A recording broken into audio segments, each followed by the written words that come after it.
Eh bien, il est 20 heures. Nous allons faire un test du son.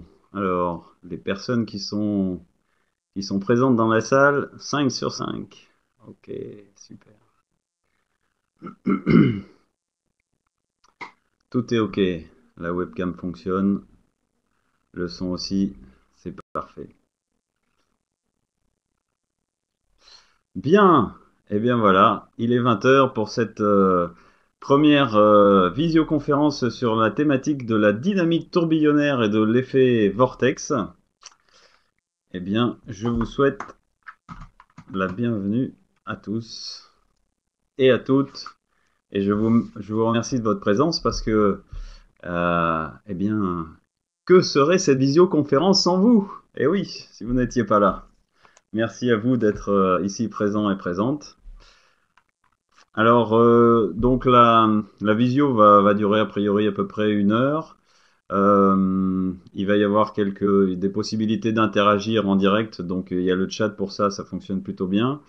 Et puis, voilà. Éventuellement, si vous avez des questions, peut-être les réserver plutôt à la fin de la présentation, parce qu'il va y avoir différents aspects abordés, mais néanmoins, quand même, si à un moment donné, vous avez des questions en rapport avec le sujet qui est abordé tout de suite, et j'imagine qu'il va y en avoir à ce moment-là, eh bien, quand même, je tâcherai d'y répondre et de voir le chat en même temps. Alors, pour commencer à se questionner sur la dynamique tourbillonnaire et l'effet vortex, il est important de se repositionner dans les questionnements en relation avec les différents termes que l'on peut trouver autour de cet aspect de la dynamisation de l'eau, puisque là nous allons parler du vortex particulièrement. Alors, dans la liste des mots qui sont cités, on pourrait voir celui de vortexello, qui va nous interroger sur sa signification exacte. Et puis nous pouvons voir aussi que eh bien, nous entendrons probablement à un moment donné parler de l'eau dynamisée ou de dynamiser l'eau, de vitaliser l'eau, de structurer l'eau, d'informer l'eau, de magnétiser l'eau, d'énergétiser l'eau, de solariser l'eau, de conscientiser l'eau. Et puis il peut y avoir comme ça eh bien, un ensemble de termes employés, de concepts. Alors en général, ces concepts-là sont toujours relatifs soit à des outils, soit à des techniques qui sont en relation avec l'eau et dont l'idée sous-jacente est toujours la même, c'est d'essayer de favoriser une qualité d'eau qui pourrait être celle que l'on peut trouver dans les sources, dans la nature, puisque dans l'idée, quand l'eau parcourt des dizaines et des dizaines, voire des centaines de kilomètres sous terre à travers les strates rocheuses et qu'elle va se charger de différents minéraux, de différents oligo-éléments, avec ces dynamiques tourbillonnaires, et bien quand elle va jaillir à la source, on a une eau qu'on pourrait qualifier de dynamique, et des minéraux qui sont qualifiés de natifs. Et bien à ce moment-là, ces eaux-là ont des propriétés particulières selon le lieu, selon la source, selon le parcours qu'a fait l'eau sous terre. Et toutes ces intentions d'agir sur l'eau, eh bien, c'est dans l'optique de favoriser sa qualité de l'eau. Voilà. Euh, alors, on va voir que, en l'occurrence, ce soir, on va parler du vortex. Et donc, on va parler de différents outils hein, autour du vortex. Et on va voir que, bon, évidemment, pour préciser et bien comprendre tous ces termes-là, eh bien, il nous faudrait encore approfondir la question. J'ai l'impression que le son est un petit peu...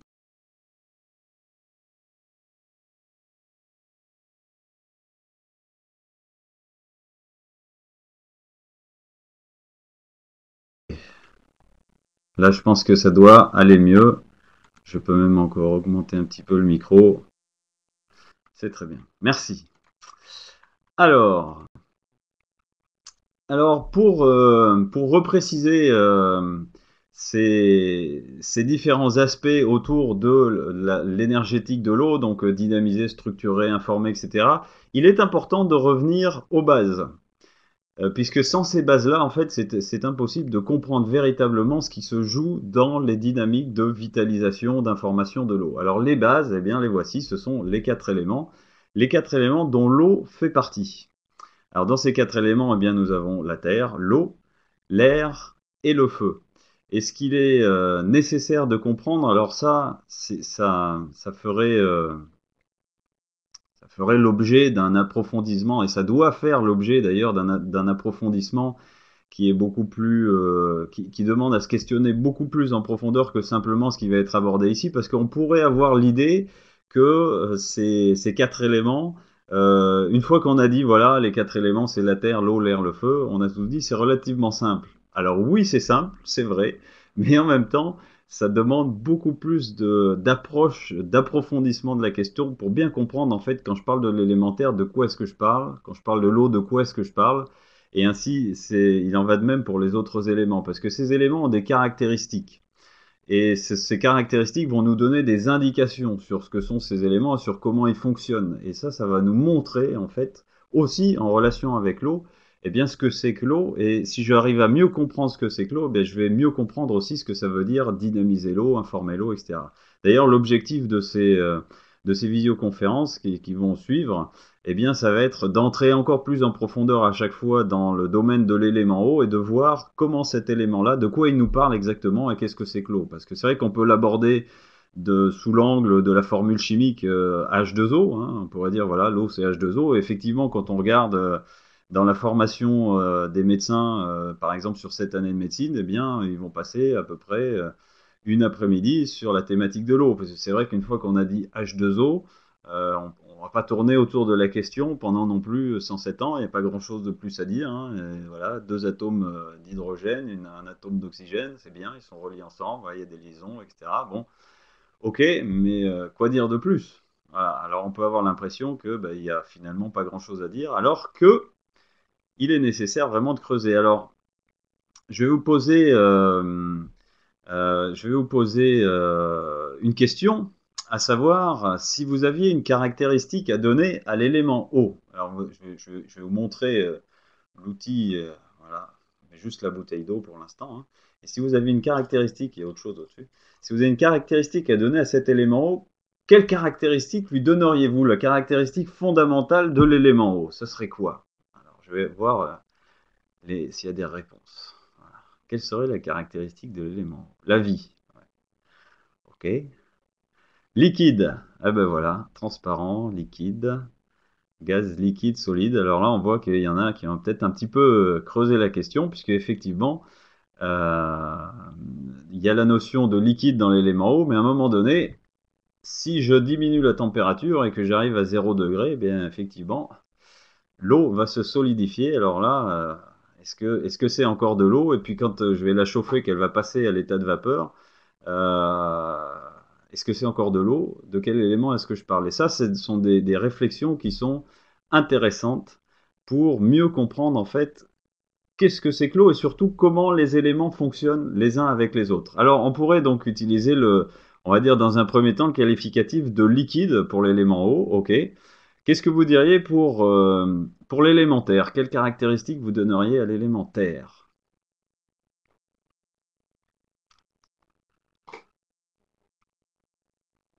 Si l'eau est liquide, l'élémentaire, ce serait solide. Nous sommes assez d'accord. Voilà. Il y a les minéraux qui reviennent. Effectivement, les minéraux, on en reparlera parce que bien évidemment que c'est un aspect important dans l'élément eau. Solide, matière, effectivement, l'élémentaire, hein, c'est quelque chose de dense, c'est quelque chose de solide. Voilà. C'est ce qu'on peut voir en tout cas en premier abord. Alors, la terre solide, l'eau liquide et l'air, quelles caractéristiques vous donneriez à l'élément air? Gazeux, oui. Il y a un niveau, on va dire, un petit peu plus encore, un petit peu plus proche de la caractéristique fondamentale de l'élément air ou de comment est-ce qu'il fonctionne, on pourrait dire aussi.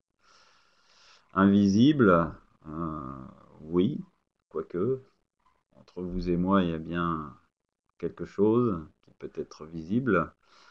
Impalpable, à moins que si je fais ça suffisamment fort, eh bien, je vais peut-être m'apercevoir qu'il y a quelque chose de palpable dans l'air aussi. Le troisième état de la matière, oui. Peut-être on sera amené d'ailleurs à parler à un moment donné, Emmanuel, du quatrième état de la matière, évidemment. Le plasma, je pense qu'on y viendra un de ces jours. Ça sera évidemment quelque chose de très intéressant à côté duquel on ne pourra pas passer non plus. La légèreté éthérique, eh bien aussi, nous pourrions dire que la caractéristique de l'élément air, c'est le mouvement. C'est mouvant, l'élément air est mouvant. La terre est solide, l'eau liquide, l'air mouvant. Alors pour l'élément feu, quelle caractéristique donneriez-vous à l'élément feu?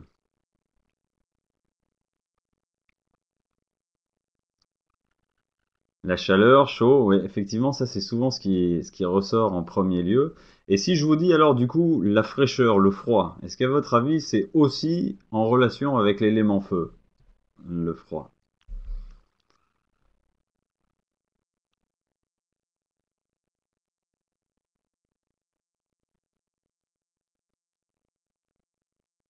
Chaud, froid. Ah, là ça interroge un petit peu plus, on dirait.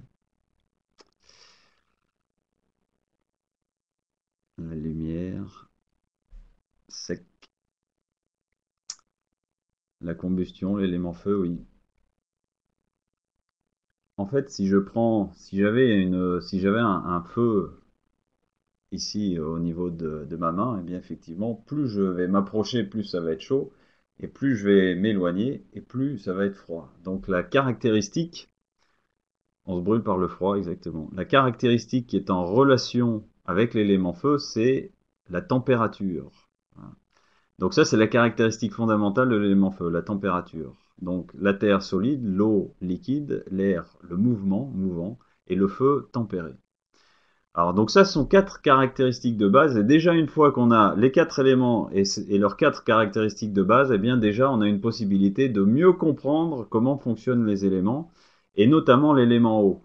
Et en fait, ce qui va nous intéresser surtout quand on va se positionner sur le questionnement de ce que c'est que la dynamisation, la vitalisation, l'information de l'eau, etc., ça va être de revenir sur ces quatre éléments et sur leurs caractéristiques et de se questionner où est-ce que je peux trouver les éléments, où est-ce que je peux voir leurs caractéristiques. Et là, je vais mieux comprendre en fait qu'est-ce qui se passe, quelles sont les dynamiques qui se jouent, parce que en fait, ces dynamiques, ce sont des dynamiques fondamentales. C'est-à-dire que si j'observe la matière à l'heure actuelle, que ce soit l'eau ou le reste de la matière, toute la matière repose sur ces quatre éléments. Sur ces quatre éléments et sur leurs caractéristiques, c'est-à-dire comment est-ce qu'ils fonctionnent. Et progressivement, en fait, l'observation et le fait d'aller se questionner plus en profondeur sur comment ces éléments fonctionnent les uns avec les autres, eh bien, ça va m'amener à m'apercevoir que ces éléments-là, ils sont liés et indissociables. Indissociable, c'est vraiment le terme à retenir, parce que ça veut dire qu'il est impossible, à un moment donné, de sectionner, de fractionner un des éléments ou de dire celui-ci, il existe à part des autres. Et ça, c'est très important puisque quand nous allons parler de l'information de l'eau ou de la dynamisation de l'eau, si je considère cette approche-là que du point de vue de l'élément eau, bien évidemment qu'il va me manquer quelque chose de fondamental pour comprendre ce qui se joue. Voilà, c'est la raison pour laquelle je voulais faire un passage un petit peu plus approfondi sur les quatre éléments, bien que ça nécessiterait d'aller vraiment se questionner en profondeur sur ces sujets-là. Ça fait l'objet d'ateliers que je propose dans d'autres cadres et qui peuvent s'étaler juste, ne serait-ce que sur une matinée complète à se questionner sur ce que sont les éléments et comment ils fonctionnent. Et ça, sans cette étape profonde-là, mais à un moment donné, vraiment, c'est impossible en fait de comprendre vraiment l'eau. Vraiment ce qu'est l'eau, c'est impossible. Voilà. Alors, poursuivons.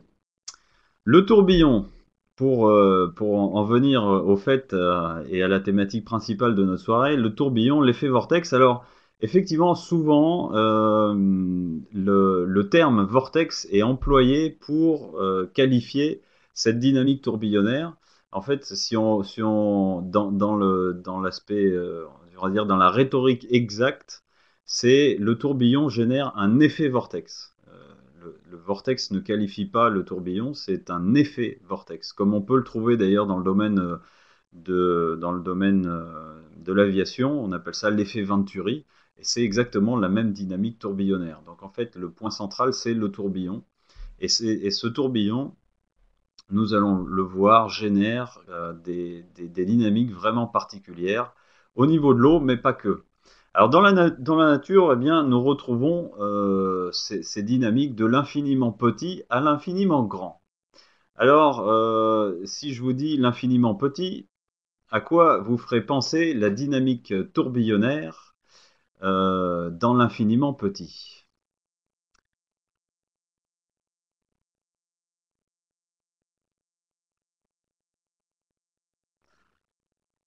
Le siphon, l'atome, le spin, le coquillage, l'ADN. Oui, effectivement. L'ADN, clairement.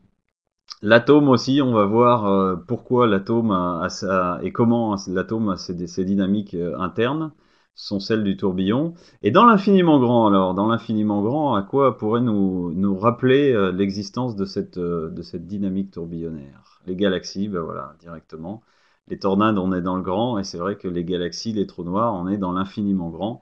Et c'est exactement la même forme qu'il y a dans l'infiniment petit, évidemment, c'est juste l'échelle qui change. Donc, que ce soit nos galaxies ou que ce soit notre ADN, eh bien, de l'infiniment petit à l'infiniment grand, nous pouvons retrouver ces dynamiques-là dans la nature. Et on peut voir sur le schéma qui est en bas à droite de l'écran, qui est extrait d'ailleurs du livre d'Alic Bartholomy, Le génie de Victor Schauberger, voilà, que je vais vous montrer ici. Eh bien, c'est un livre qui a été écrit sur les travaux de Schauberger dont je vais parler tout à l'heure. On retrouve à l'intérieur de ce livre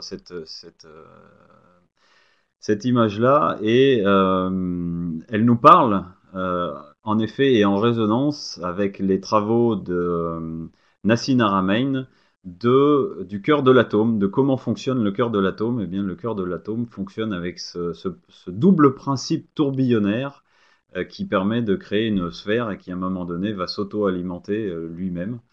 Euh, donc le cœur de la matière fonctionne de cette manière-là. Alors ça, c'est déjà quelque chose qui va attirer notre attention sur à quoi sert cette dynamique au fond dans la nature? Si de l'infiniment petit à l'infiniment grand dans une galaxie, le vortex est présent, le tourbillon avec cet effet vortex, et qu'est-ce que c'est que l'effet vortex exactement d'ailleurs? En tout cas, si cette dynamique tourbillonnaire est présente, qu'est-ce que ça veut nous dire? Alors ça, c'est une question vraiment très intéressante qui demanderait encore aussi à être vraiment creusée et approfondie, parce que si le cœur de l'atome fonctionne comme ça jusqu'au cœur d'une galaxie, ça nous montre bien que cette dynamique tourbillonnaire, elle a quelque chose de très particulier à nous montrer, à nous expliquer, à nous amener à comprendre en relation avec la nature.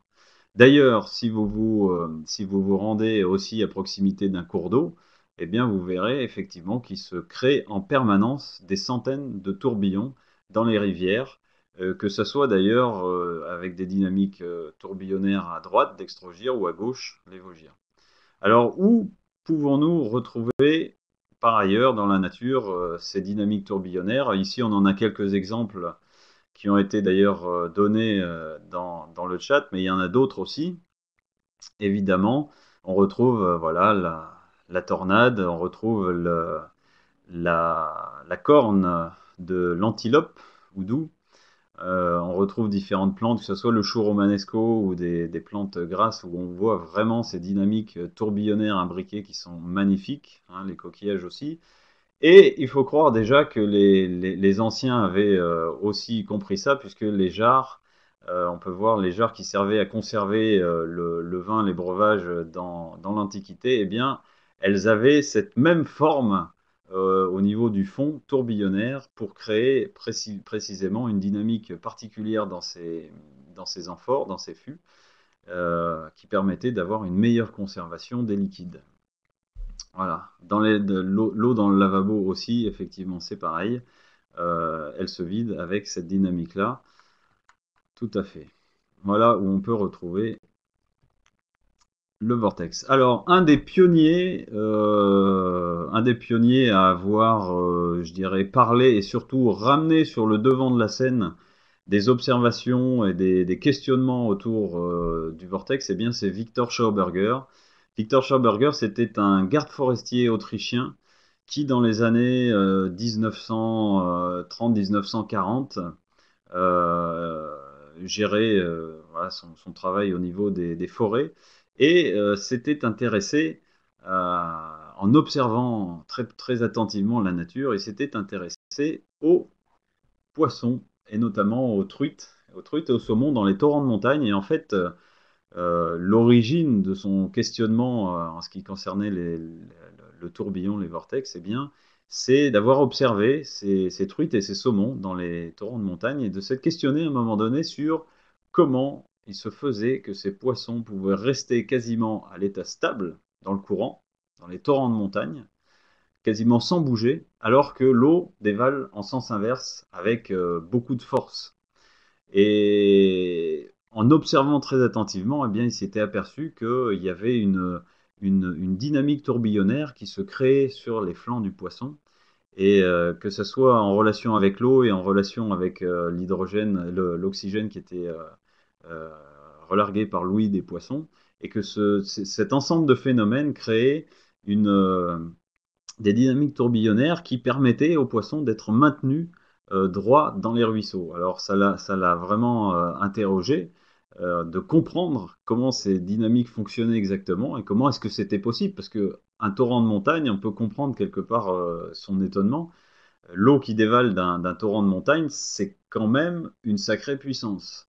Et pour qu'un poisson puisse rester à l'état stable, sans bouger, au milieu du torrent, il y a quand même une mécanique particulière qui peut effectivement susciter des questions.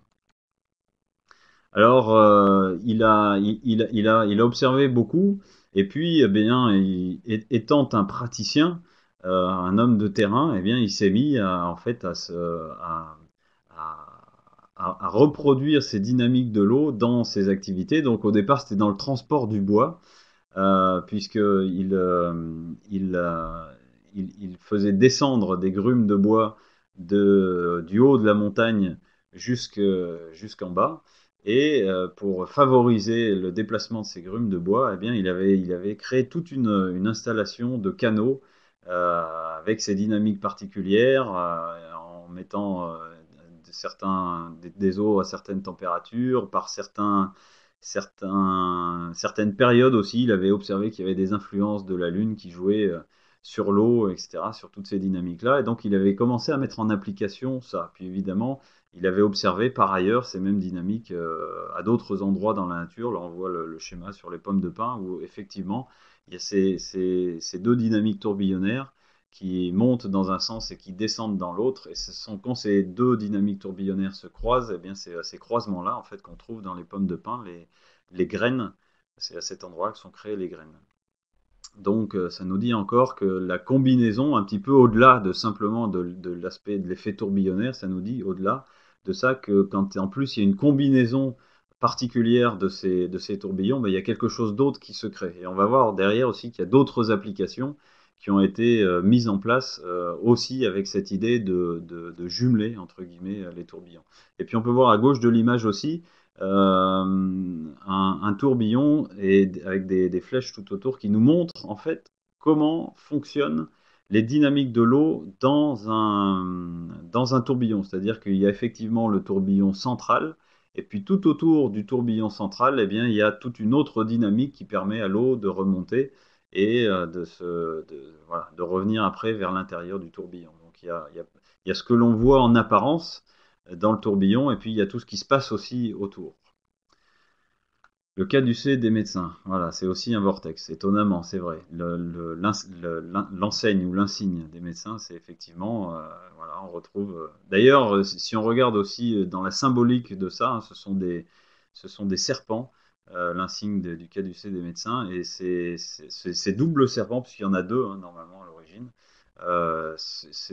Nous parle de la symbolique de la connaissance aussi, et effectivement, si on fait le parallèle avec les tourbillons, ça nous permettrait de mieux comprendre pourquoi cet insigne était utilisé pour les médecins.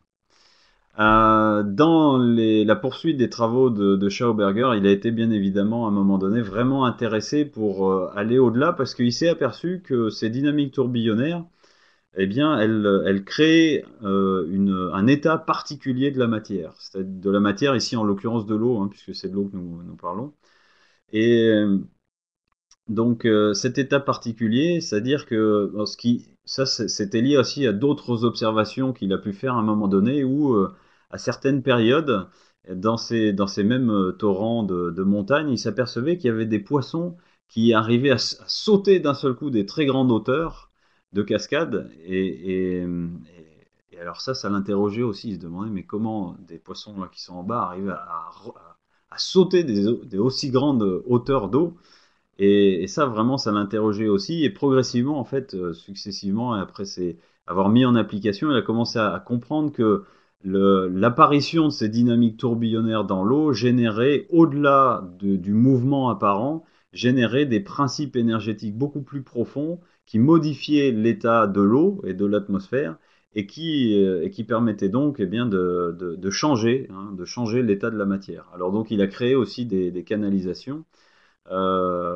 Ici, en l'occurrence, c'est une canalisation en bois où on voit il y a des petites encoches sur les côtés qui permettent de créer le tourbillon à l'intérieur. Et là, il a schématisé en fait toute la dynamique qui se produit à l'intérieur et où il expliquait d'ailleurs que sur certains types de canalisation, à certains débits, à certaines vitesses, eh bien, on arrivait carrément à avoir un flux de l'eau sans, sans retenue, sans l'effet du frottement qui ralentit l'eau, et qu'à certaines pressions et à certains débits particuliers, eh bien, c'était carrément une accélération du flux qui se produisait. C'est-à-dire, on pourrait dire, du coup, et c'est ce sur quoi a travaillé Victor Schauberger par la suite, que cette dynamique tourbillonnaire, dans des conditions particulières, permettait de créer entre guillemets de l'énergie, c'est-à-dire créer entre guillemets, c'est pas véritablement créer, mais c'est de créer des conditions favorables qui permettaient d'accélérer une dynamique naturelle et qui pouvait effectivement donner à penser ou l'idée qu'il y avait une création d'énergie, puisque c'est dans ces canalisations, il avait même fait des canalisations où il avait réussi à donner une pente, une très légère pente d'à peu près 5 degrés, et l'eau arrivait à remonter carrément la pente. Donc tout ça pour nous dire que ben, effectivement dans des conditions particulières et quand ce vortex apparaît, ce tourbillon apparaît au niveau de l'eau, eh bien voilà cet effet vortex, c'est qu'il va se produire derrière un état, il va y avoir un état particulier de l'eau qui va changer, hein, qui va changer la matière, qui va transformer la matière, alors je dis la matière hein, évidemment, ici je pense et je parle de l'eau. Voilà, mais ça pourrait être autrement. Alors, du coup, bon, de ces observations multiples de Schauberger ont derrière découlé des applications que lui-même a fait, hein, d'autres applications, pas forcément que dans le domaine de l'eau, mais après il a extrapolé dans le domaine de l'air et il avait créé des outils particuliers par rapport à ça. Et puis, voilà, où l'optique était carrément de démultiplier les principes tourbillonnaires de l'air pour réussir à avoir des machines voilà. L'optique étant, hein, vraiment, c'était vraiment d'essayer de créer de l'énergie à partir du vide, entre guillemets, hein, le vide n'étant pas vide, en fait, c'était quand même son optique. Et ces travaux ont effectivement été repris d'ailleurs, par ailleurs, par les Américains, par la NASA. Enfin bon, il y a eu toutes des histoires après. D'ailleurs, il y a un petit documentaire qui est en anglais mais qui est facilement accessible, qu'on peut retrouver sur le net, que je tâcherai de partager, qui est très intéressant si vous voulez en savoir plus sur les travaux de Schauberger. Alors, je vais prendre un verre d'eau et un petit réglage technique. Excusez-moi. Voilà. Alors, les systèmes à effet vortex, puisque c'est ce qui va nous intéresser un peu plus maintenant.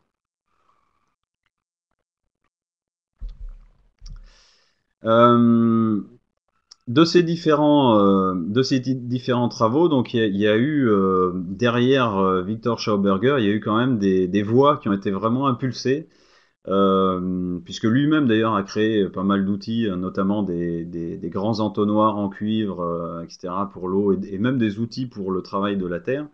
Il a inspiré d'autres personnes pour créer des outils, hein, qui mettent en fonctionnement ces dynamiques tourbillonnaires de l'eau.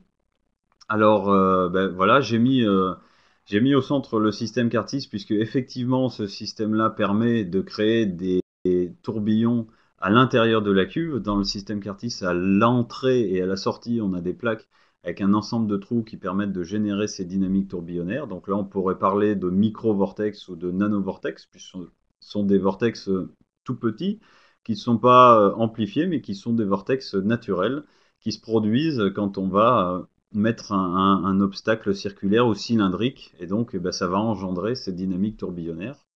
Donc ça permet effectivement à l'intérieur du système Curtis de vitaliser ou de dynamiser l'eau. Alors on peut voir qu'il y a différents outils existants, hein. Celui que vous avez alors celui que vous avez à droite en haut à côté du système Curtis, eh bien c'est un système qui est issu des travaux alors c'est un Allemand ou un Autrichien, je me souviens plus, qui s'appelle Grander. Et on voit donc le flux de l'eau qui arrive par la gauche, et puis que l'on fait tourbillonner autour d'un tube qui contient lui-même de l'eau, qui contient une eau particulière. Et donc l'idée, hein, dans ce système-là, c'est de faire tourbillonner l'eau autour de ce tube central qui lui-même contient une eau qui, alors a priori, des informations qui sont données sont des eaux qui sont captées dans les hautes montagnes, des eaux qui sont très pures et voilà, qui ont, on va dire, une information entre guillemets particulière. Et le fait de faire tourbillonner l'eau autour de cette eau pure centrale, eh bien, ça permet à l'eau, ici en l'occurrence au départ l'eau du robinet, hein, puisque c'est ce qui est indiqué sur le schéma, ça permet à l'eau de se structurer d'une certaine manière, de s'informer d'une certaine manière avec cette eau-là. Et puis derrière, donc, on a de l'eau dynamisée qui ressort, hein. Donc, là, c'est le terme employé, c'est l'eau activée. Voilà un autre terme qui est employé. Vous voyez qu'il y a plein de termes qui sont utilisés. Donc en fait, ce qu'il faut comprendre, c'est pas tellement le terme, hein. Alors quand je dis de l'eau vortexée, a priori, ça m'indique effectivement plus directement que je suis en train de parler d'une eau qui a tourbillonné. Mais si j'emploie le terme eau dynamisée ou eau activée ou eau vitalisée, je ne vais pas forcément savoir de quoi il s'agit. Par contre, si je comprends comment fonctionne l'outil ou quel est l'outil à l'origine, là déjà, ça va me permettre d'avoir une meilleure idée de ce qui se passe au niveau de l'eau et dans quel état elle va ressortir, si tant est que j'ai compris, là en l'occurrence le vortex, qu'est-ce que c'est et comment ça fonctionne, et où l'impact que peuvent avoir. Voilà, par exemple, là, si je reprends cet outil qui est à droite, on a de l'eau, une eau pure au centre, dans la partie centrale. Euh, c'est bien, on fait tourbillonner de l'eau autour, mais qu'est-ce qui se passe? Il faut quand même comprendre un petit peu plus en profondeur quelles sont les dynamiques qui se jouent pour avoir une idée plus claire. Mais déjà, le fait de voir comment fonctionne l'outil va déjà nous éclairer sur je dirais, l'état de l'eau qu'il peut y avoir à la sortie de l'outil. Comment son nom s'écrit? Grander, Grander. Voilà. C'est d'ailleurs aussi diffusé sous le nom Evo, EWO. On retrouve aussi voilà, des produits diffusés sous ce nom-là qui sont les mêmes. Si vous regardez tout à fait à gauche, alors là, c'est une autre construction qui est plus récente, puisque celle-ci elle a été faite par un groupe de chercheurs français en Dordogne. Donc c'est le système où on voit en fait derrière un canal central qui part, hein, avec des dynamiques tourbillonnaires, en l'occurrence là, qui sont faites avec des tourbillons gauche, hein, donc des dynamiques circulaires gauche, et puis ensuite qui arrivent sur le haut du système et qui ensuite redescendent de chaque côté avec d'un côté une dynamique tourbillonnaire droite et de l'autre côté une dynamique tourbillonnaire à gauche.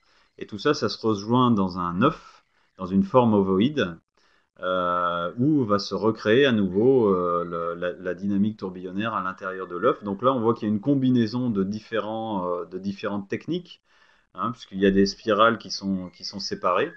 Et, euh, et puis qui se rejoignent ensuite. Voilà, qui se rejoignent. Et puis on voit aussi qu'il y a il y a une recherche d'équilibre entre des dynamiques tourbillonnaires dextrogire, droite, et des dynamiques tourbillonnaires lévogire, gauche. Voilà, et que le tout se réunit au niveau de l'œuf. Donc là, avec des proportions particulières aussi au niveau de l'outil.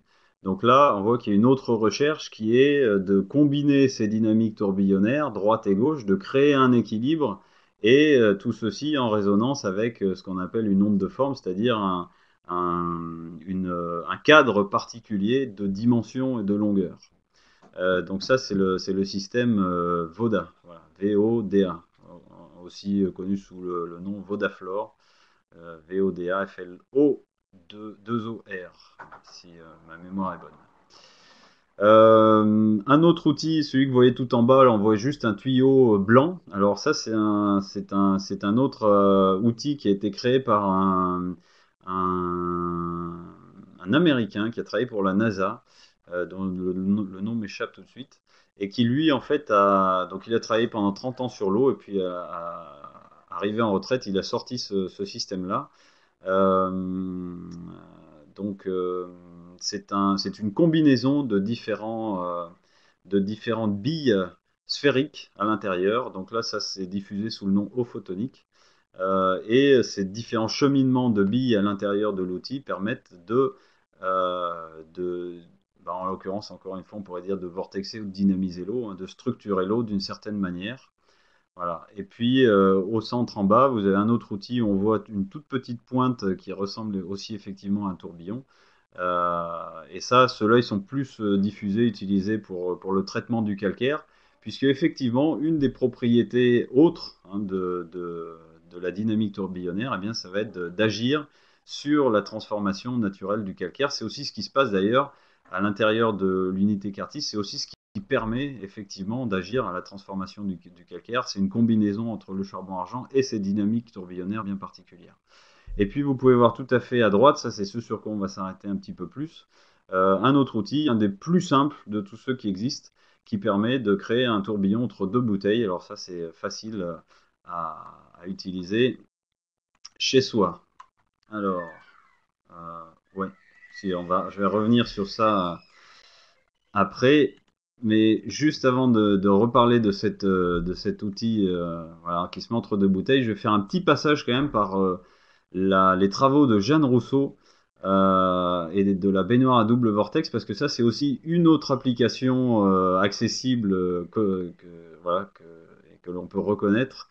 Des travaux de Jeanne Rousseau qui a longtemps travaillé avec l'outil de la bioélectronique de Louis-Claude Vincent. Ça fera partie d'une autre présentation, les travaux de Louis-Claude Vincent, puisque c'est pareil, c'est un incontournable dans le domaine de l'eau. Et Jeanne Rousseau, suite à ses recherches sur l'eau, principalement dans les sources, sur des mesures d'eau de mer, sur des mesures de liquide organique, donc différents types de sources à différentes horaires, dans différentes configurations particulières, y compris des aliments cosmiques, des périodes de solstice d'été, à des périodes d'activité solaire, etc., etc. Donc elle a fait beaucoup d'analyses, de mesures, d'observation de l'eau, en fait, hein, tout simplement. Que ce soit des eaux extérieures ou que ce soit donc des liquides organiques, donc des eaux intérieures, hein, puisque son optique c'était une pharmacienne à l'origine, donc son optique c'était quand même d'agir dans le domaine de la santé. Et de ces observations successives multiples de la nature et de ces inspirations, eh bien, elle a créé cet outil vraiment très particulier, la baignoire hydrospire à double vortex de Jeanne Rousseau.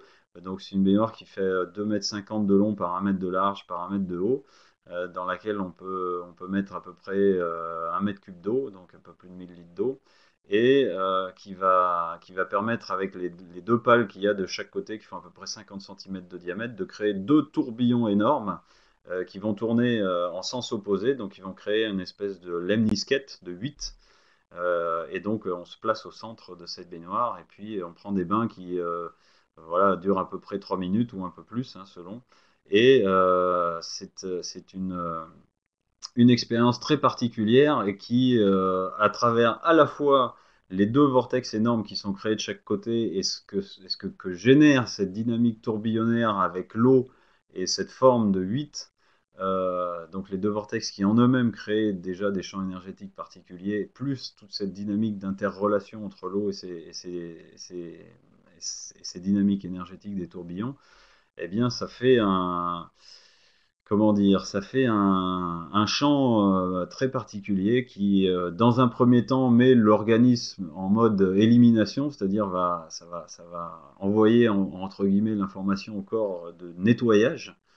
Et puis, voilà, ça peut aller beaucoup plus loin que ça, puisque ce sont des outils énergétiques relativement puissants. Donc ça, c'est voilà, un outil très particulier, mais qui est assez connu, évidemment, des chercheurs du monde de l'eau, puisque Jeanne Rousseau était quand même une grande chercheuse dans ce domaine, et cet outil, effectivement, et ces dynamiques, ces doubles dynamiques tourbillonnaires sont vraiment particulières, et on ne peut pas passer à côté à un moment donné. Donc ça nous permet aussi de mieux comprendre ce que va générer le tourbillon dans l'eau, le vortex. Alors, pour en parler, eh bien, je vais activer voilà, cet outil que vous avez pu voir en photo tout à l'heure et qui permet de créer le tourbillon. Et là, voilà, vous pouvez voir comme ça en direct un tourbillon qui se crée. Donc ça, c'est un outil très simple, hein. Il y a un raccord qu'on met entre deux bouteilles qui permet simplement de visser deux bouteilles l'une avec l'autre, et ce qui nous permet de créer facilement un tourbillon. Vous voyez, il y a ici une bouteille d'eau qui est remplie aux trois quarts. Donc là, comme ça, ici, je peux créer chez moi ce tourbillon. Et alors, ça, c'est un outil très intéressant pour voir le vortex, pour prendre contact avec le vortex, pour avoir une idée de ce qui se joue, de ce qui se passe à l'intérieur. Le simple fait d'observer la dynamique tourbillonnaire, c'est-à-dire d'entrer en relation avec, de voir comment elle fonctionne, qu'est-ce qui se passe, eh bien, juste ça, ça inspire à déjà beaucoup de choses et à beaucoup mieux comprendre surtout qu'est-ce que c'est que le tourbillon et qu'est-ce qui se passe au niveau de l'eau. Et puis évidemment, si vous avez des perceptions énergétiques un peu plus sensibles, un peu plus subtiles, eh vous pouvez voir aussi que si vous positionnez la main juste au centre de ces deux bouteilles, il y a un champ énergétique relativement important quand même qui se dégage. Et ça, c'est en relation avec cette caractéristique très particulière du vortex. Quand il se crée, eh bien, le point je dirais, actif du vortex, eh bien, c'est le centre. D'ailleurs, par ailleurs, les chercheurs le savent en ce qui concerne les cyclones. L'œil du cyclone, ce qu'on appelle l'œil du cyclone, c'est-à-dire le centre, eh bien, c'est un point du cyclone qui est paisible, entre guillemets, c'est-à-dire qui n'est pas chahuté comme on l'est tout de suite dès qu'on est sur les extérieurs du tourbillon et du vortex. Alors voilà, ici, comme vous avez pu le voir, j'ai déjà fait tourbillonner l'eau plusieurs fois. Et en fait, le simple fait de créer cette forme au niveau de l'eau, eh bien, ça change la structure de l'eau, tout simplement. Alors après, il faut comprendre, changer la structure de l'eau, qu'est-ce que ça veut dire, voilà, comment ça c'est possible. Alors, peut-être pour approfondir ces observations-là, quelques questions qui vont nous permettre de mieux comprendre. Déjà, première question à se poser, c'est pourquoi ou comment l'eau peut-elle se structurer? Parce qu'effectivement, je peux toujours créer un tourbillon dans l'eau, hein, ça c'est une possibilité. Voilà. Je crée un tourbillon, c'est bien, c'est beau, hein, ça c'est déjà une première chose. C'est beau, mais qu'est-ce qui peut bien me dire, me faire croire ou me faire comprendre qu'il se passe réellement quelque chose au niveau de l'eau en termes de structuration, d'organisation voilà, ou de dynamisation ou de vitalisation, hein. Qu'est-ce que ça veut dire et qu'est-ce qui me permet de dire qu'il se passe quelque chose qui va modifier l'état de l'eau et qui va modifier l'état de l'eau dans une direction que je pourrais qualifier effectivement de vital, c'est-à-dire qui favorise le vivant. Alors, comment l'eau peut-elle se structurer? Ben, ça déjà, c'est une observation de base de la nature. Euh, Si vous observez en fait comment fonctionne l'eau dans la nature, eh bien vous verrez que le rôle de l'eau, c'est de capter, de prendre, hein, d'alchimiser, c'est-à-dire de transformer, de transmuter, de transporter, et puis d'amener un petit peu plus loin et de déposer à nouveau. Euh, une chose magique qui se produit. Alors s'il y a ici des femmes qui ont déjà fait de la cuisine, qui ont déjà fait des gratins, par exemple, en cuisine, eh bien, et qui ont fait réchauffer les gratins en cuisine, donc quand il en reste un peu, et puis qu'on fait réchauffer, eh bien, en général, il y a une partie du plat dans laquelle ça reste relativement bien accroché quand on l'a fait réchauffer. Et que faisons-nous quand c'est accroché au fond du plat? Question. Alors, je vous laisse répondre à cette question. Ça va me permettre de boire. On met de l'eau au fond. Voilà. Effectivement, tout simplement, on laisse tremper, on met de l'eau. Et alors ça, je ne sais pas si vous avez remarqué ça, mais ça, c'est un truc magique. Parce que en fait, il suffit de laisser de l'eau pour qu'il y ait quelque chose qui se passe. Alors, on va dire, bah oui, ça dissout, ça décolle, ça se décroche. Ben oui, mais comment est-ce que c'est possible, ça? C'est possible qu'à partir du moment où l'eau a une propriété, elle a une caractéristique qui lui permet de modifier déjà l'état de la matière, en l'occurrence de la matière solide.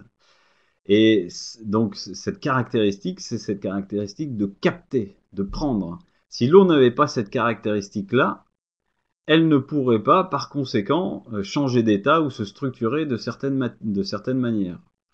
Si on va regarder un petit peu plus loin ou sur des choses encore un peu plus puissantes ou profondes, si je prends un bloc de granit énorme et que je laisse tomber une goutte d'eau pendant des années sur ce bloc de granit, toujours au même endroit, eh bien, au bout d'un moment, il va y avoir un trou. Il va y avoir un trou dans le granit. Alors que le granit est un matériau qui est extrêmement dense, que je pourrais beaucoup faire couler de l'eau dessus, il ne va pas se trouver comme ça.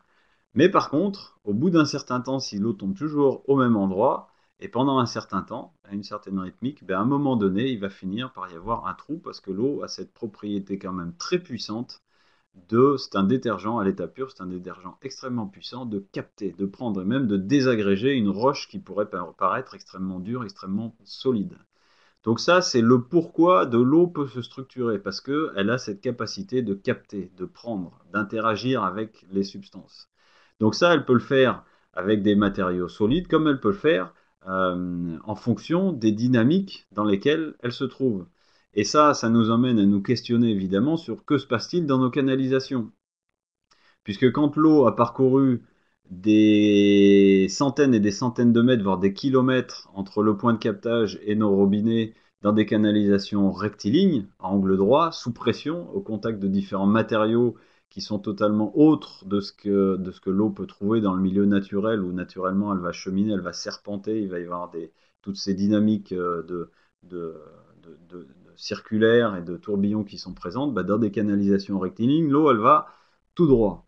Et donc, voilà, ou à angle droit. Mais elle n'a pas évidemment cette capacité à serpenter qui lui permet de créer ces dynamiques tourbillonnaires qui, au niveau de l'eau, génèrent un équilibre, une structure vraiment favorable aux vivants. Ça veut dire que, aussi, quand l'eau arrive à la sortie de nos robinets et qu'elle est passée dans ces canalisations rectilignes, et bien, effectivement, elle a, quelque part, elle s'est chargée, entre guillemets, ou elle s'est structurée, entre guillemets, d'un certain état qui est celui de cette canalisation rectiligne et qui est plutôt défavorable aux vivants que favorable. C'est-à-dire que si on parle en termes de structure énergétique, c'est pas ce sur quoi un organisme vivant va pouvoir s'appuyer pour se régénérer, pour se structurer.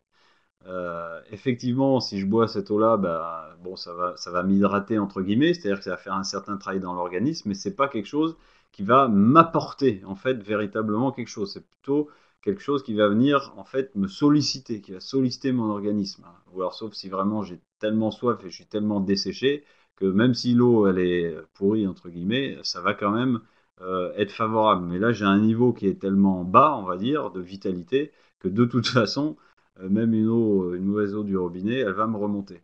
Mais à partir du moment où un organisme est assez sain, évidemment, hein, au fur et à mesure, bien, à un moment donné, boire une eau qui est passée dans des canalisations rectilignes, ça pompe plus d'énergie à l'organisme que ça lui en apporte. Voilà. Donc, l'idée de restructurer, de redynamiser l'eau, elle naît aussi de cette réalité-là que l'eau à la sortie de nos robinets, eh bien, elle est dans un état qui est plutôt, qui va plutôt demander de l'énergie qu'en apporter aux vivants. Alors, souvent, une question qui est posée avec cet outil tourbillonnaire, voilà, c'est combien de fois est-ce qu'il faut créer le tourbillon pour que l'eau soit dynamisée? Alors, si on lit d'ailleurs la notice de ces outils, c'est marqué trois fois dans un sens, trois fois dans l'autre.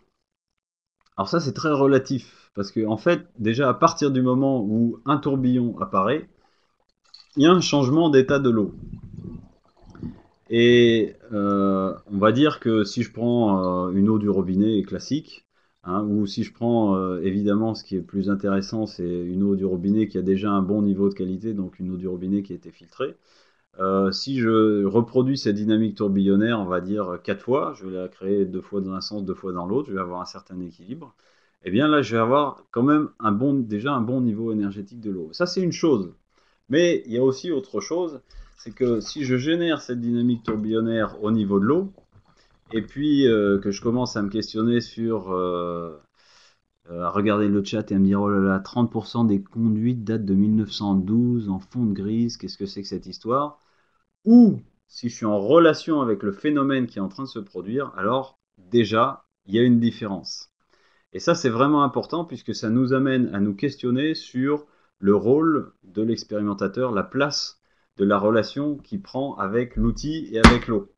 Voilà. C'est-à-dire que si je crée le tourbillon et que je suis en train de me poser plein de questions et que je suis dans un drôle d'état qui n'est pas forcément positif, ben, ce que l'eau va capter, puisque l'eau, elle fait ni plus ni moins que de se configurer dans l'état dans lequel elle se trouve, eh bien, elle va capter cet état-là. Alors que si je suis en relation avec le phénomène, en relation, c'est-à-dire que je l'observe, que je sens qu'il y a quelque chose qui se passe entre moi et l'eau, entre moi et l'outil, entre moi et le tourbillon, et que je sens aussi des dynamiques internes et que je sens qu'il y a une possibilité de capter autre chose, eh bien là, il y a quelque chose d'autre qui se passe aussi, qui passe aussi au niveau de l'eau. Il y a une expérience, il y a une expérience qui a été faite par un laboratoire en Allemagne qui s'appelle le laboratoire Schwenk, et qui à un moment donné fait une expérience où ils ont fait tourbillonner de l'eau au moment d'une éclipse solaire, donc juste avant l'éclipse, au centre, au milieu de l'éclipse, et à la fin de l'éclipse. Donc 3 échantillons d'eau différents, et 3 échantillons d'eau différents, et où on a fait tourbillonner de l'eau à des moments différents. Donc, ensuite, ils ont utilisé ces 3 échantillons-là pour faire germiner des graines. Et ils se sont aperçus qu'en fonction de l'échantillon qui avait été utilisé pour faire germiner les graines, eh bien, les graines ne germaient pas de la même manière. Et d'ailleurs, il y a eu une incidence plus nette et plus particulière en ce qui concernait le tourbillon qui avait été fait au milieu de l'éclipse solaire, c'est-à-dire au moment où en fait le soleil était masqué. Eh bien, ce qu'ils ont observé dans cette expérience-là, c'est que les graines qui ont été plongées dans cette eau-là, donc tourbillonnées au milieu de l'éclipse, eh bien, les graines ont mis plus de temps à germer que les autres.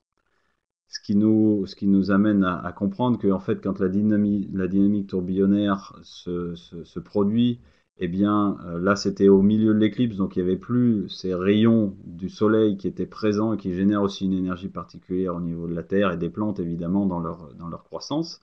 L'eau a enregistré cette information-là, et évidemment, les graines, eh bien, elles ont montré tout simplement hein, cette réalité-là. Maintenant, il y a une autre question qui se pose par rapport à cette expérience, c'est si les expérimentateurs n'avaient pas été conscients du lien existant entre l'eau et le phénomène cosmique, à savoir l'éclipse solaire, est-ce qu'il se serait produit la même chose au niveau de l'eau à ce moment-là? C'est-à-dire, est-ce que le tourbillon et l'eau auraient engrammé, entre guillemets, ou se seraient informés de cette caractéristique cosmique, ou est-ce que finalement les 3 eaux auraient été pareilles?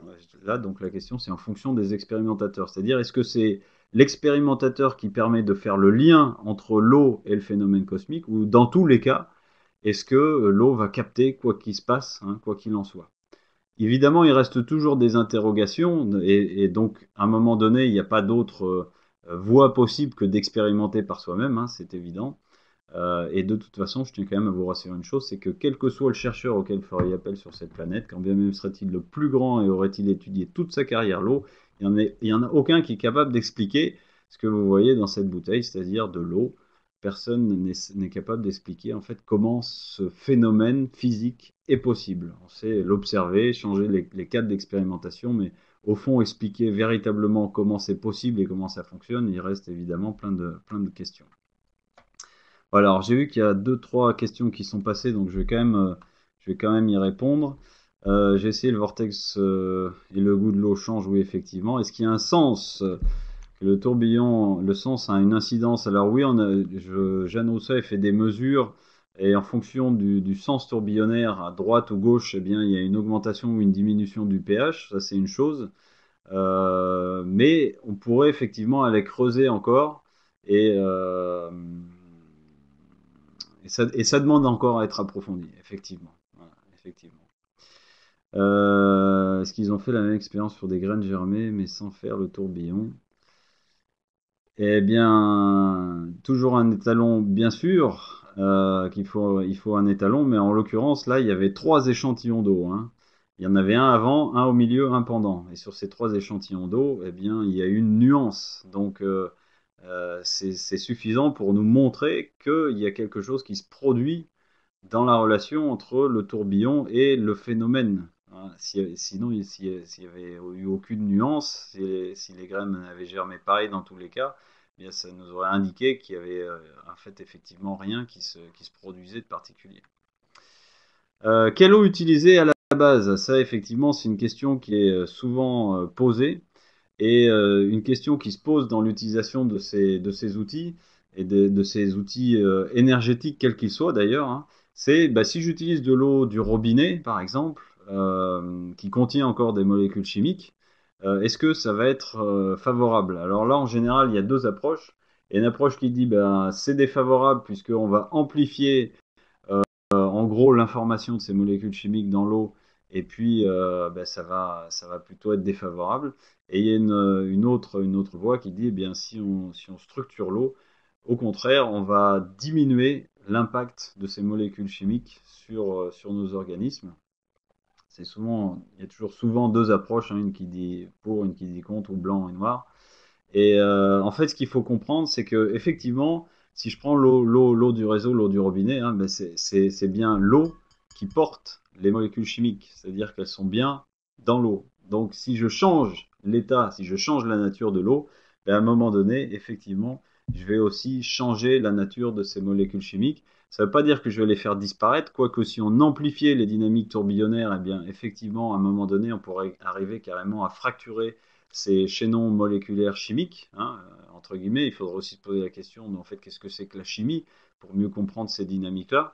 Et donc, simplement, c'est que si je change la structure de l'eau, ben, je vais prédisposer l'eau à un état particulier qui va favoriser effectivement l'élimination, la transformation de ces molécules-là au niveau de l'organisme. Là, il faudra encore aussi creuser cette question-là pour mieux saisir les dynamiques qu'il y a derrière et qui permettent de créer ça. Il existe, alors quoi d'autre? Il n'existe qu'un sens naturel du vortex en fonction de l'hémisphère nord ou sud. Non? Eh bien, si on regarde dans une rivière, hein, on va voir qu'effectivement, il se forme des centaines de vortex en permanence d'extrogir ou lévogir, donc dans les deux sens. Mais a priori, effectivement, hein, dans l'hémisphère nord, c'est-à-dire dans celui dans lequel nous trouvons, l'eau va tourbillonner plutôt en sens d'extrogir sur la droite, et dans l'hémisphère sud, plutôt sur la gauche. Mais enfin, ça dépend aussi vraiment des formes de toutes les dynamiques qu'il y a autour. Donc, c'est pas si évident que ça non plus. Voilà. Est-ce que cela vient de la gravité de la Terre? Car en apesanteur, l'eau n'a pas la même apparence. Oui, ben évidemment que le fait que l'eau soit sur Terre et nous aussi, forcément, ça participe à cet ensemble-là. C'est-à-dire que évidemment que je ne pourrais pas avoir la création d'un phénomène tourbillonnaire dans l'eau qui est marqué sous cette forme-là, s'il n'y avait pas la planète Terre et sa pesanteur, son attraction pour être plus exact. Ce qui n'empêche pas que ces dynamiques-là puissent aussi exister dans l'espace, mais sous une autre forme. Il faudrait évidemment creuser plus pour répondre à cette question-là. On ne va pas y répondre comme ça en quelques secondes. Voilà. Autre question éventuellement, puis allez-y si vous avez des questions en même temps, puisqu'il est 21h, ça fait 1 heure déjà. Si vous avez des questions sur le tourbillon, sur la dynamisation de l'eau, je vais pouvoir y répondre aussi. Mais je vais répondre aussi à ces questions-là. Et si on chauffe ou si on refroidit l'eau, c'est des questions qui sont souvent posées. Si on chauffe ou si on refroidit l'eau, alors si on la chauffe, ça dépend en fait des outils, on va dire, qui ont permis de créer les dynamiques dans l'eau. Ou ça dépend aussi comment ça a été fait, c'est-à-dire que, et j'y reviens, et ça c'est vraiment la relation entre l'expérimentateur et l'eau, c'est-à-dire que si je crée cette dynamique tourbillonnaire en étant conscient de ce qui se produit, en ayant une relation particulière avec l'eau et le tourbillon à ce moment-là. Et donc ça, c'est quelque chose de l'ordre du ressenti et de la perception, et de ce qui va passer en termes d'information dans l'eau à ce moment-là. Eh bien, je peux atteindre des structures au niveau de l'eau qui font que l'eau soit chauffée ou refroidie, finalement, je vais conserver une certaine information, quel que soit son changement d'état. Maintenant, ça, évidemment, tout ça, il faut bien voir que ça fluctue, ça change, ça évolue. Et d'ailleurs, c'est aussi en relation avec la question qui est souvent posée, eh bien, si je dynamise de l'eau, combien de temps est-ce qu'elle va rester dynamisée, hein? Je dis dynamisme, mais comme je pourrais dire vortex, ou si je vitalise de l'eau, combien de temps ça va rester? Donc ça dépend évidemment aussi de quel type d'eau j'ai utilisé au départ, ça dépend de quel outil ou quelle dynamique j'ai inséré dans l'eau, et ça dépend surtout de quel environnement dans lequel j'ai positionné l'eau. Dans quel environnement, puisque l'environnement direct influe, hein, sur l'eau. Vous l'avez peut-être du coup compris aussi à travers les exemples qui ont été cités. Donc, plus on crée, alors question de Patrice, plus on crée de vortex, plus on change la nature du calcium et du magnésium. Dépolarisation, entre parenthèses. Alors, plus on crée de vortex, plus on change la nature. Oui, jusqu'à une certaine limite. C'est-à-dire que c'est comme cet outil-là, si je démultiplie le tourbillon, c'est-à-dire que je le fais plusieurs fois, un certain nombre de fois, et une quantité importante de fois, je vais effectivement modifier vraiment à un moment donné à la fois la structure de l'eau et évidemment de ce qu'elle contient. Donc on a parlé des molécules chimiques, mais évidemment aussi des minéraux. Hein, donc ça fera vraiment l'objet d'une visio complète, euh, puisque euh, il faut après aller se questionner sur les minéraux, ce qu'ils sont. Mais en tout cas, effectivement, si on augmente ces dynamiques-là, on va changer la nature du calcium et du magnésium. Donc dépolarisation, il faudrait préciser le terme, parce que dépolarisation, ça voudrait dire qu'on leur enlève leur charge positive-négative, ce qui n'est pas possible. Mais effectivement, il y a un changement d'état de ces minéraux, et c'est ce changement d'état qui va faire que ensuite ces minéraux, calcium principalement et magnésium, ne vont plus s'agglomérer, s'incruster. Voilà pourquoi ça agit sur le calcaire. Est-ce qu'une eau magnétisée reste vortexée? Michel nous dit, est-ce qu'une eau magnétisée reste vortexée? Alors c'est là où vous voyez qu'il est vraiment important de préciser ensuite les termes, parce que quand je dis une eau magnétisée, de quoi est-ce que je parle? Est-ce que je parle d'une eau qui a été, par exemple, sur laquelle j'ai agi avec mes mains, en mettant mes mains autour? Est-ce que c'est une eau sur laquelle j'ai agi avec des aimants, hein? Souvent le terme magnétisé fait écho aux aimants. Est-ce qu'elle reste vortexée? Vortexée, c'est la dynamique tourbillonnaire. Alors évidemment que le fait d'influer sur l'eau avec d'autres outils, que ce soit des aimants par exemple ou d'autres outils énergétiques qui sont en relation avec l'eau, effectivement en général je vais avoir tendance à créer ces dynamiques tourbillonnaires. Là ça va être des micros, des nano-tourbillons internes. Donc est-ce qu'une eau magnétisée reste vortexée? Euh, je ne comprends même pas exactement en fait le sens de la question, Michel 28. Vortex naturel, la force de Coriolis, c'est Coriolis, et non pas Coriolis. L'eau d'orage ou l'eau biodynamisée de Marcel Violet. Oui, Daniel. Eh bien, effectivement, ce sont d'autres possibilités d'agir sur l'eau et de parler d'eau dynamisée, effectivement. Nous en reparlerons aussi de ces particularités-là. Quels sont les effets, Laurent? Quels sont les effets des molécules d'eau dynamisées par le vortex sur les cellules, les tissus et les organes de l'homme? Ben, en fait, euh,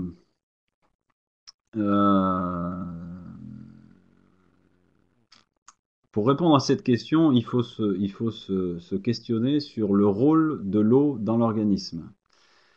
Euh, alors, l'eau dans l'organisme a plusieurs rôles, elle a plusieurs fonctions. Parce que souvent on dit l'eau, quand on boit de l'eau, c'est pour s'hydrater. Mais ça nous pose la question, s'hydrater, qu'est-ce que ça veut dire? Est-ce que s'hydrater, c'est boire de l'eau? Mais si je bois de l'eau, qu'est-ce qui se passe? Est-ce que ça passe tout droit dans les canalisations? Voilà, ou qu'est-ce qui se produit à l'intérieur de l'organisme? Et ça, c'est vraiment la question de fond sur qu'est-ce que fait l'eau à l'intérieur de l'organisme. Alors là, il y a deux approches, hein. Il y a une approche qui dit, ben, l'eau, son rôle dans l'organisme, c'est de nettoyer l'organisme, donc d'exporter les déchets de l'organisme, de les sortir de l'organisme. Et il y a une autre approche qui dit, ben, l'eau peut permettre, et en l'occurrence, si on parle des minéraux, hein, souvent c'est cette approche-là, peut permettre d'apporter quelque chose au niveau de l'organisme. Donc, comme toujours, hein, les deux approches, c'est ni tout blanc ni tout noir, hein, il y a un peu de l'ensemble. C'est-à-dire que le rôle de l'eau, ça va être effectivement de nettoyer l'organisme, et c'est là où, dans ce sens-là, on va dire, eh bien, il est intéressant d'avoir une eau qui soit la moins chargée possible. Alors évidemment, la moins chargée en molécules chimiques pour commencer, hein, ça c'est clair, puisque plus il va y avoir de molécules chimiques, plus il va y avoir d'interactions avec l'eau qui vont modifier son état et qui vont lui empêcher de remplir cette fonction de nettoyage. Et puis, évidemment, après, se pose la question des minéraux contenus dans l'eau, donc des particules naturelles. Ça, c'est quelque chose sur lequel nous reviendrons. Mais qui ont effectivement un rôle aussi au niveau de l'eau. Et donc là, c'est pareil. On ne peut pas dire il faudrait tout enlever ou pas du tout. Enfin, voilà, il faut expliquer ça plus en profondeur. Mais en tout cas, le rôle de l'eau dans l'organisme, c'est à la fois de nettoyer, donc d'exporter, et c'est aussi d'apporter quelque chose. Et en termes d'apport de quelque chose dans l'organisme, eh bien, c'est évidemment en relation avec la fonction, le rôle de cet élément dans son rôle de capter, d'alchimiser, hein, de prendre et de transmettre. Eh bien, c'est-à-dire que ce qui va se passer aussi à l'intérieur de l'organisme, c'est du même ordre, c'est-à-dire que le rôle de l'eau, ça va être de créer des connexions, de faire des synthèses, c'est-à-dire qui est une possibilité de modifier des éléments intérieurs déjà présents, que ce soit les minéraux ou autres. Et c'est ce qui va permettre à l'eau de remplir sa fonction. Donc, euh, qu'est-ce que l'eau vortexée va produire au niveau de l'organisme? Eh bien, si on comprend bien que la dynamique tourbillonnaire est une dynamique qui est présente dans la nature et qui permet à l'eau de se régénérer elle-même, de se restructurer, c'est-à-dire de retrouver sa dynamique naturelle, eh bien, quand je vais boire ces eaux-là, évidemment, ce qui va se produire au niveau de l'organisme, c'est du même ordre, c'est-à-dire que ça amène l'organisme à pouvoir recréer des connexions naturelles, entre guillemets, ou en tout cas retrouver des modes de fonctionnement qui sont plus en relation et en adéquation avec la manière dont un organisme fonctionne naturellement. Et donc après, ben, ça peut se produire selon les personnes et selon leur déséquilibre, etc. Ça peut se produire de différentes manières. C'est-à-dire que, évidemment, quelqu'un qui va boire une eau vortexée ne va pas avoir les mêmes résultats, ou en tout cas ne va pas observer la même chose sur son organisme qu'un autre. Ça dépend aussi des quantités qu'il en boit, ça dépend de comment il a fait, comment il a énergétisé l'eau, etc. Voilà. Mais en tout cas, dans l'idée, c'est que ça va redonner à l'organisme une capacité de retrouver ses modes de fonctionnement à terme naturels. Et donc, en général, ça va dans le sens de favoriser la santé, bien évidemment. C'est le terme que nous employons pour expliquer aux gens dépolarisés. Oui, nous reviendrons lors de la session sur les minéraux, un peu plus sur ces aspects calcium, magnésium et ce qui se passe pour avoir une idée plus claire de comment expliquer ça aussi. J'ai une question hier, Catherine, sur un salon. Quels sont les polymères qui sont présents après être passés dans le système Cartis? Quels sont les polymères? Alors là, effectivement, ça demanderait de préciser ce terme-là, qu'est-ce qu'il y a derrière? Parce que quels sont les polymères? J'avoue que je ne peux pas répondre à cette question-là. Un polymère, c'est un alliage de différents matériaux. Donc, la question n'est pas suffisamment claire à Catherine. Échange entre les cellules, tout à fait, Damien, c'est ce qui se produit aussi.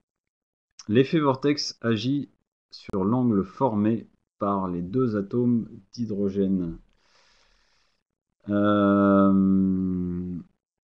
L'effet vortex agit en termes de structuration de l'eau et effectivement dans la molécule d'eau, on a entre l'atome d'oxygène et les deux atomes d'hydrogène, on a ce qu'on appelle des liaisons oxygène-hydrogène et qui forment un certain angle. Ça, c'est ce qui est représenté quand on voit la molécule d'eau représentée avec cette boule oxygène et ces deux boules hydrogène.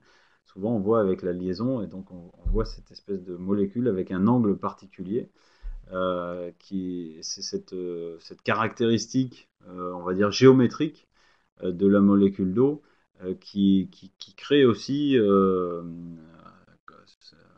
en surface, quand on regarde si on regarde un contenant, par exemple un verre qui est très plein, hein, et qu'on a rempli vraiment à ras-bord, ben on s'aperçoit qu'il y a une légère euh,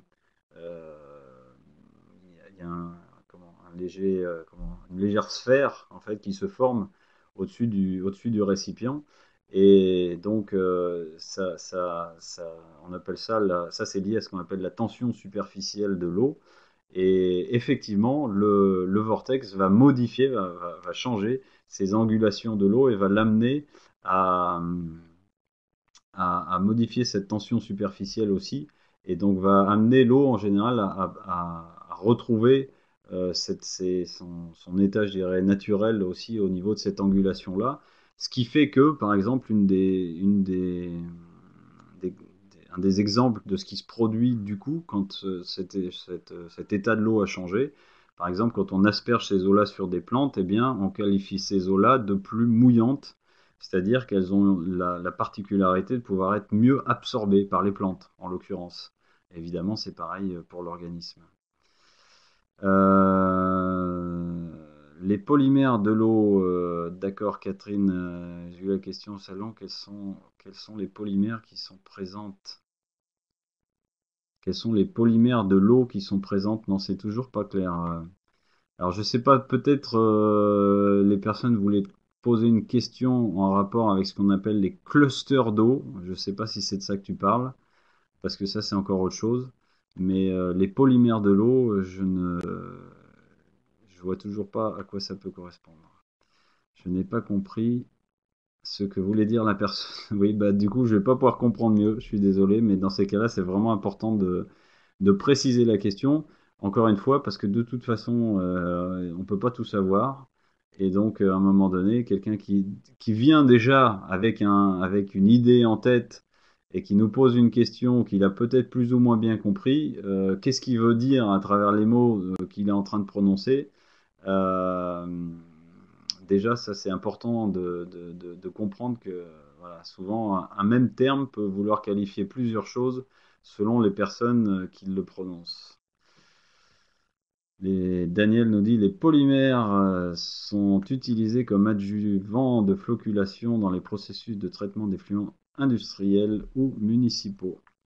Donc c'est peut-être de cela que parlait cette personne. C'est possible. Donc dans ces cas-là, elle parlerait d'adjonction de certaines molécules chimiques dans l'eau qui, a priori, effectivement, doivent être retirées par le système Cartis. Voilà. Encore faudrait-il savoir en quelle quantité ils en mettent. La liaison covalente des deux atomes d'hydrogène et d'oxygène joue un rôle au niveau du vortex. Laurent, ben oui, je ne sais pas si c'est une question. Michel, quid des eaux en bouteille pour notre santé, alors que ces eaux peuvent rester des mois au soleil dans les rayons des supermarchés? Mais évidemment, les eaux embouteillées, c'est vrai qu'on n'en a pas parlé là, puisque c'était plutôt l'idée, la question des questions autour de l'eau, du réseau dynamisé avec l'effet tourbillonnaire. Mais évidemment que si on observe simplement dans la nature, l'eau, euh, ben, en général, elle ne va pas rester à un endroit stagné pendant des mois et des mois. Donc l'idée de sortir une eau de sa source, de son contexte naturel et de, de la laisser stagner dans des contenants, qui plus est de matériaux qui sont malléables comme le plastique, ben évidemment que ça va modifier aussi cet aspect, je pourrais dire, énergétique de l'eau, que nous pourrions qualifier d'aspect vital de l'eau. Et donc, ça va plutôt le défavoriser que le favoriser, en effet. Mais on reviendra certainement aussi enfin, on va revenir sur les eaux embouteillées à travers les minéraux, notamment, lors d'une prochaine présentation. Voilà, les polymères, nous allons avoir donc vraiment, effectivement, la réponse, sont utilisés comme adjuvants de la flocculation au processus de traitement de l'eau. Voilà. Certains polycrysalamides sont utilisés pour la production d'eau potable. Voilà. Ok, merci. Donc, bien, a priori, du coup, Catherine, tu auras ta réponse. Voilà. Bien. Eh bien, il est déjà 21h15, donc à moins qu'il y ait une autre question sur les dynamiques énergétiques tourbillonnaires, eh bien, sinon, je vais bientôt pouvoir clore la séance. Alors, juste pour vous annoncer la suite, donc mercredi à venir là, le 6 juillet, donc après-demain à 20h, il y aura une visioconférence sur le produit Cartis qui sera présenté par Jérôme Hers, le directeur du réseau. Et il y aura donc, vous pouvez noter, la prochaine visioconférence sur les minéraux Hello, lundi 22 août à 20h. Et donc, l'idée, eh bien, ce sera de se questionner précisément sur ces minéraux contenus dans l'eau. Qu'est-ce qu'il en est exactement? À travers les travaux de Louis-Claude Vincent et la bioélectronique, qui nous a apporté des informations intéressantes à ce niveau-là, et de René Quinton aussi sur les minéraux biodisponibles. Et puis, ben, ça nous permettra de parler des eaux embouteillées, des systèmes d'osmose et de distillation de l'eau, à savoir si par rapport aux minéraux, ça a un intérêt ou pas, et qu'est-ce qu'il en est exactement. Et puis on pourra du coup aussi se questionner sur les systèmes d'ionisation de l'eau, et ces systèmes qui ont la particularité aussi de modifier le pH de l'eau, et là avec tout ce qu'il y a à dire autour des eaux alcalines, entre autres. Voilà. Donc, donc voilà, ça ce sera la prochaine visioconférence sur l'eau. Et puis, une autre visioconférence sur le produit activité qui sera le 31 août. La présentation de ce soir, eh bien, elle est enregistrée en audio. Donc, ça, je vais tâcher de pouvoir vous la redonner.